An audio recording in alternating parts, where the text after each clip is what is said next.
Welcome to Deal Breakers. Deal Breakers. Every Wednesday at 2. I'm Cody Askins, Dave Coble, Director of Sales here at Secure Agent Mentor. We're bringing a jam-packed show every Wednesday at 2. We're excited about Deal Breakers. Buddy, right. Why did we release Deal Breakers? What's the purpose of it? Well, let's talk about that. Deal Breakers is about making more money. It's about making closing techniques easier. It's about being more successful. Yeah. Okay? So we all want to be more successful. But the main thing for us right now is we want you guys to be interactive with us. So if you have a question, if you have a thought, whatever it is, chime in. We want to respond, and we want to include you in on this process. But really, Absolutely. If you think about deal breakers, you think about sales, you think about being successful. Sales is everywhere. We are all in sales. It doesn't matter if you call yourself a salesman. It doesn't matter if you're a business owner. It doesn't matter if you're a mom, if you're whatever the case may be. We're all in sales. It's just that some of us are better at it than others. Yeah. Everyone was born a salesperson. Right. I mean, when you were selling your mom about, hey, I want the chocolate chip cookie, Right. What did you say? How did you do it? What was your pitch? Exactly. Everybody is in. My wife sold me on something this afternoon. Everybody is in sales, but some are better at it than others. And if you go throughout your day and you think about all your interactions that you've had with people today, every conversation was a sale. Somebody was buying, somebody was selling. Either you're selling or you're buying. Which ones of those conversations made you feel better? That person was a better salesperson than the other. So really, every interaction is sales.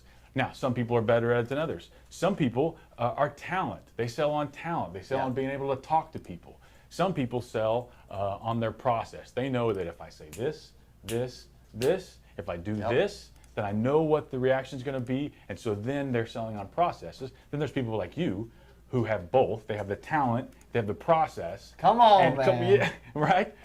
Dude, how about yourself too, man? Come on now.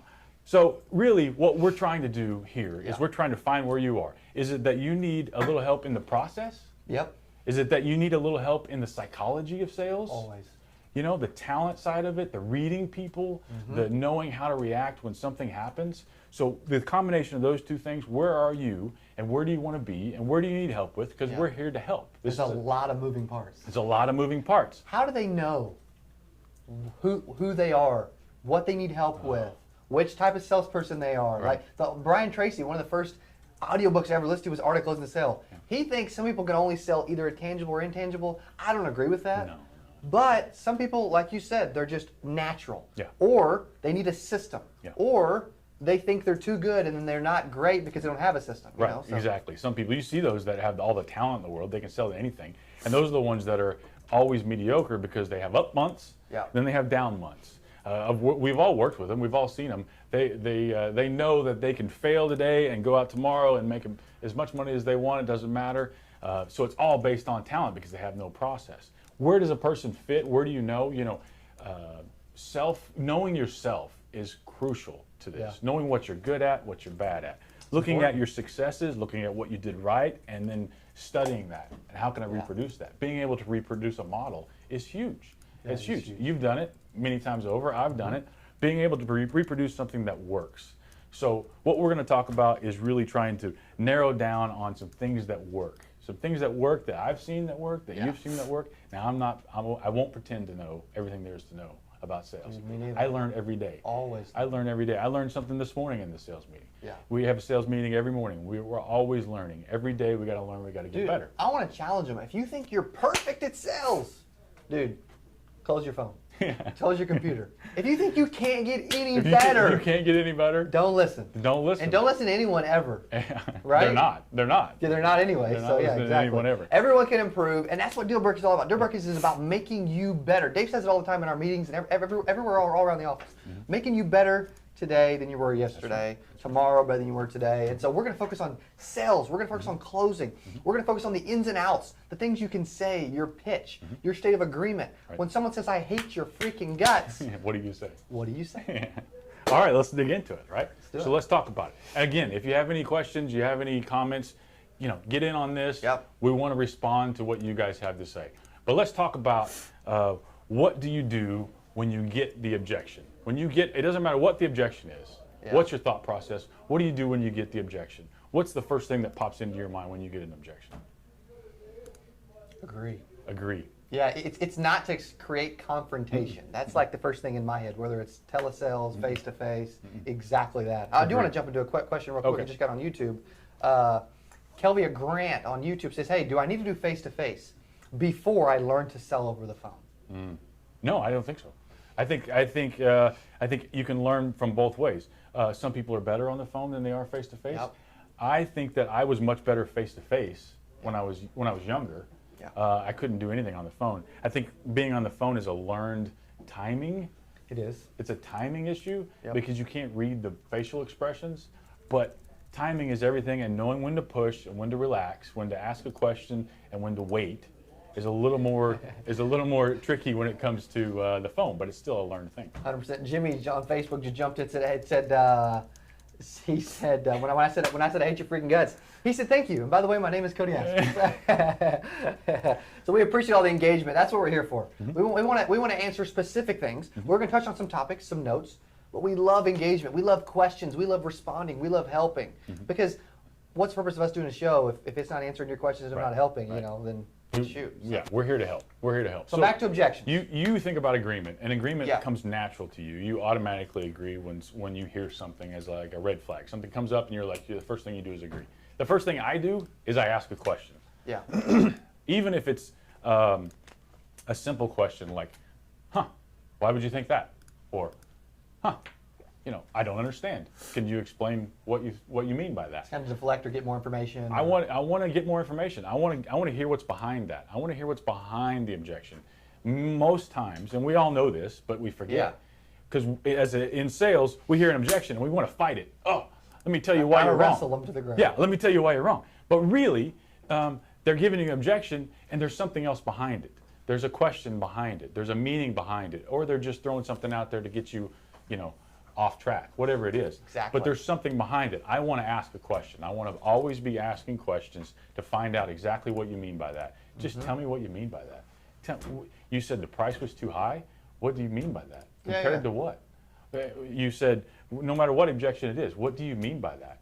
Give me an example of why you think, because sometimes it's about value, sometimes it's about timing, sometimes it's about, it doesn't really matter. I agree with you. Explain that a little further for me. Yeah, Let's talk through that. Asking questions is crucial. So I want to know what you're thinking. I don't want to know I already know what I'm thinking, and I can tell you 7 things to why you're wrong and why you should not object to this. But it doesn't matter what I'm thinking. It matters what you're thinking. 100%. Right? I'm a musician, amateur musician. Nah, he's a musician. I'm a musician. Come on, man. He's a musician. So if I tell you Eric Clapton is the greatest guitar player of all time, it's a negative. You don't get to give your opinion. But it only matters what your opinion is in a conversation, in a sales. Especially if I don't even know who he is. Right. So I want to know, who do you think is the greatest guitar player of all? It's a question, not a statement. Right. I don't want to tell you anything. I want to ask you. Ask questions. Ask questions. Ask questions. Ask questions. That we do a sales training with our group. I do it from the very first interview all the way through. I want to ask a question to them, and I want them to repeat. I want them to bounce back a question to me. It's a tennis match. Yep. I'm going to give you a question. I want you to bounce back one to me. It doesn't matter what the answer is. It only matters to get me talking, to get the customer talking. Exactly. It doesn't matter what the salesperson's mindset is. We always want to, when we hear something, we always want to go to that answer. But really, ask me what I mean by that. Ask me what I'm thinking by that. Exactly. So to that, when I get an objection, that's the first thing that I want to do is I want to ask questions. And then the second thing that I want to do is I want to narrow it down. And if I'm hoping that the sales team is watching this because this is a sales training for them more than anybody. Me too, man. Come on. I want to narrow the objection. Okay? Matt, I want to narrow the objection. I want to get it down to one thing. I don't care what the objection is. Most times the first one they give you is wrong. It's not the actual objection. They don't mean it. They don't mean it. Yeah. I want to get it down to, so I want to narrow this down to one thing. So what you're telling me is if I could fix X, then we could do Y? Oh, no. There's another objection I need to give you. Oh, okay. Yeah. That's fine. Let's talk about that one. More to the story. Let's ask about that one. Then let's narrow that one down. I want to narrow it down to one, because if I can ever get a salesperson to really understand narrowing it down to one thing, then you've got something to close. Then it's something done. to overcome. Then it's done. Exactly. Yep. It's easy. It's done at that point. 100%. Good. We got a few other questions. We've got, hey, what's the best organization to tell us with? I don't know. There's a lot. Our company does it. North Star Insurance Advisors, they're a diamond sponsor at the event, does it. There's a lot of great companies that do it. Do we get a discount on leads if we join you? Yes. I like trying to set up this. I'll let you grab this one. Gerardo Garcia, thank you for the question, buddy. On YouTube. I like trying to set up and do group Q&A at Final Expense seminars. And he's doing a seminar to Final Expense prospects, maybe the Senior Center or something like that. What tips or strategies in a group presentation can then turn that turning that to closing those interested in the audience? So you're able to turn it from, hey, it's information, to actually closing and actually getting them engaged. Yeah, well, engagement is the right thing. It's about engagement. It's funny. I just did it just right then. I just did it. I engaged Matt in our room, right? Right. I had a conversation with Matt. I want to have a conversation with one person. And I want to turn that into a conversation with the group. I want to turn that into an opportunity for interaction. Yeah. It's not me presenting to them at that point. Right. It's got to be interaction. Well, you can tell who's a little more interested than Oh, yeah, others yeah. by, okay, this one's on their phone, this person's playing bingo, this one's listening, this one's eating all the pizza, this one's getting the refill, this one's in the bathroom 8 times, and this person really loves me. They're looking at me a lot. But once you get that interaction with that one, it can spread. Yeah. It can spread through the audience. And then it's like, then what we're talking about is we've given you information. Now it's time for you to do something for me. Exactly. Yeah. And it's a subtle Right. movement, but I've just done something for you, and you understand that it has great value. We've established that it has great value. Everything is about value. I can't get through that enough. Everything is about value, but now you understand the value of what we've just done. So now it's time for you to do something for me. And that could be as simple as, giving me all your information. Right. It could be, so we can get together later. It could be whatever it is. But there's got to be, at that point when it switches over, where this is a change. That's a few of the creative things I think through when I think of like a presentation like that is, you know what?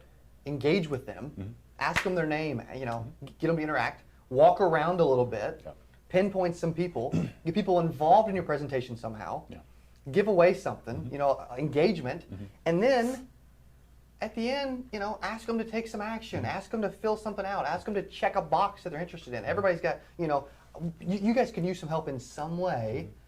There's four choices. Pick the one that you feel most comfortable with. I'm not going to try to sell you. I'm not going to try to, I'm not going to. I mean, just check a box and we'll help you out. Absolutely. And that's some creative ways I can think through for Gerardo.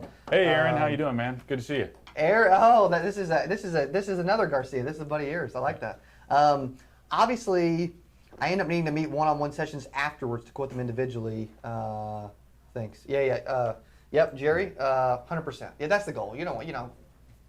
Schedule a time then. Yeah. If they have an interest, then take it a step further and let them fill out. Okay, which day would you prefer? I'll be back in this area Tuesday and Thursday. I've got a 1, 2, and a 3 o'clock available each day. Yeah. Pick a day, then pick a time. Right. And if you can't decide, which would you prefer? Which would you? Yeah. What is I don't it know. you say? Well, if you had to choose, what if would you say? had to choose, yeah. Hypothetically, if So you the had to first time- choose, The first time we met, I used that on him. If you had to choose, what would you say? Yeah. Do you remember that? I do remember that, yeah. Very good. That's something that works because so many people don't know. So many people are unsure. So many people are not interested. So many people are like, I don't care. My wife Lauren may or may not be watching. Every time we want to eat somewhere, babe, where do you want to go eat? I don't know. I don't know. Well, okay, well, you know what I say? Okay, we'll go to Hoo Ha. No, I don't want to go there. Oh. Right? Okay, well, Anywhere but there. Which place do you want to go? Do you want to go La Paloma? Do you want to go Kazoku? Do you want to go, Korea?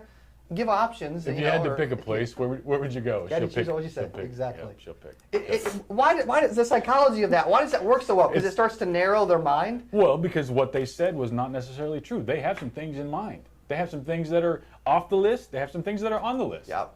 You can try to guess all day long, and you'll guess the ones that are off the list. But asking the right question will get the things that are on the list. Exactly. It's a good question. It is, and that's the same thing with we help agents with leads. You and the sales team help agents with leads all day long. Every day. Every day. Dozens and dozens of orders every day.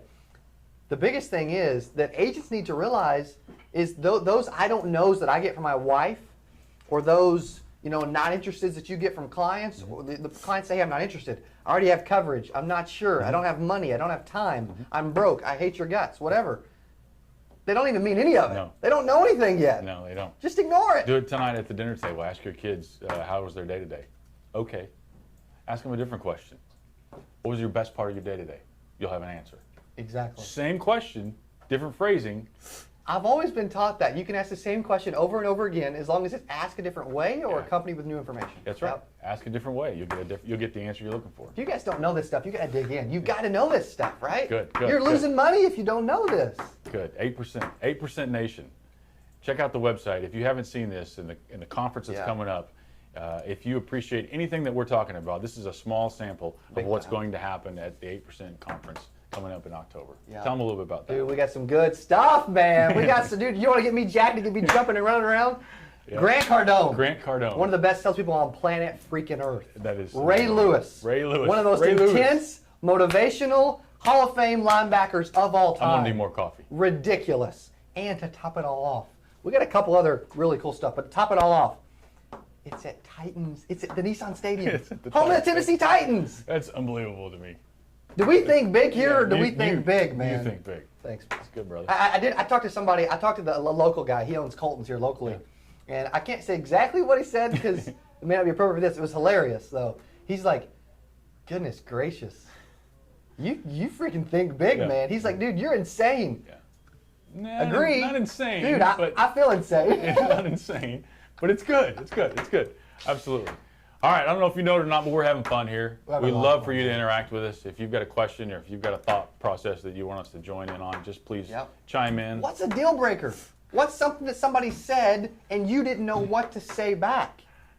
That happens. That happens here every second of every day.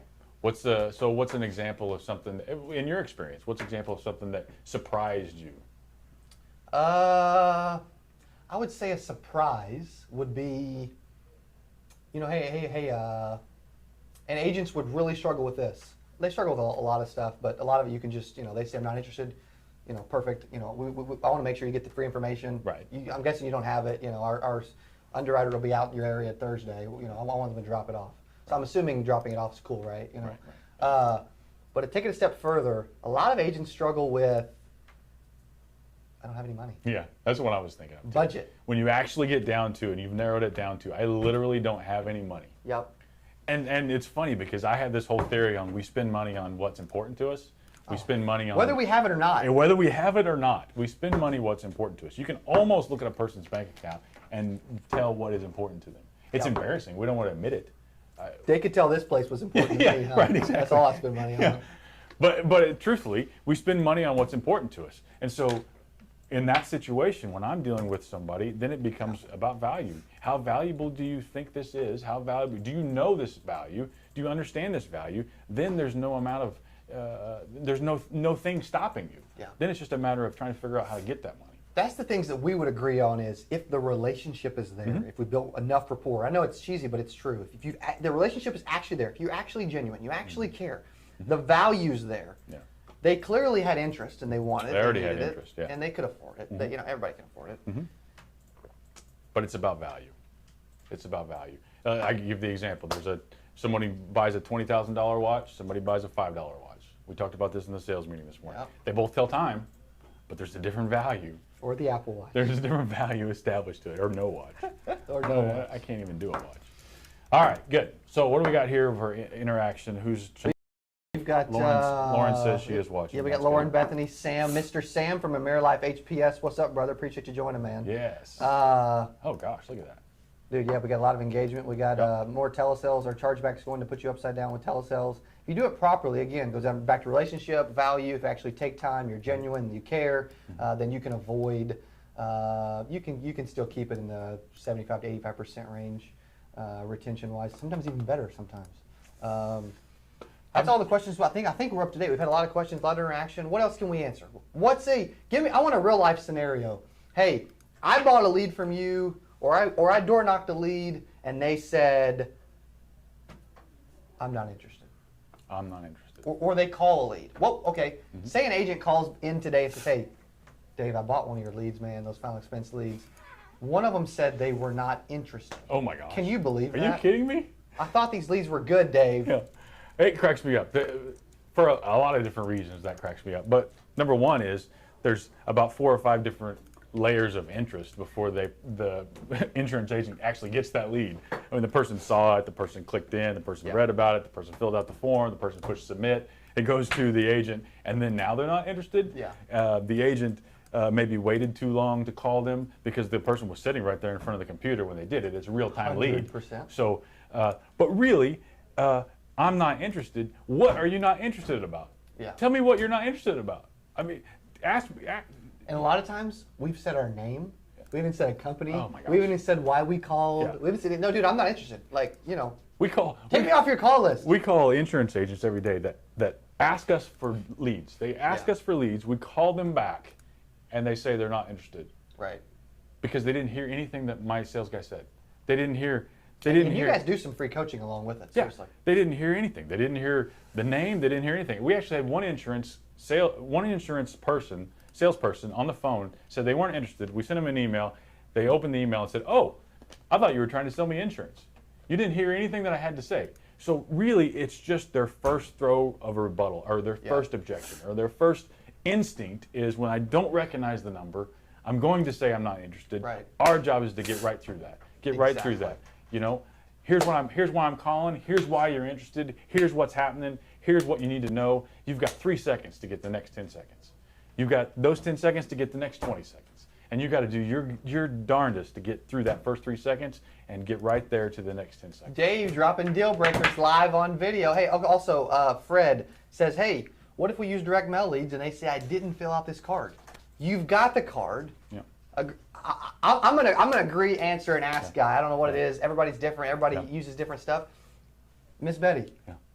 I completely agree. A lot of people forget that they actually signed this and filled this out themselves like 3 or 4 weeks ago. I'm sorry it took so long for me to get out here. Yeah. I'm here now. My fault. I need 5 minutes to give you the information. I'm assuming that's cool. So let's go ahead and. You know what I do a lot of times is I do the Columbo thing. I'm like, oh, I'm so confused. I don't understand.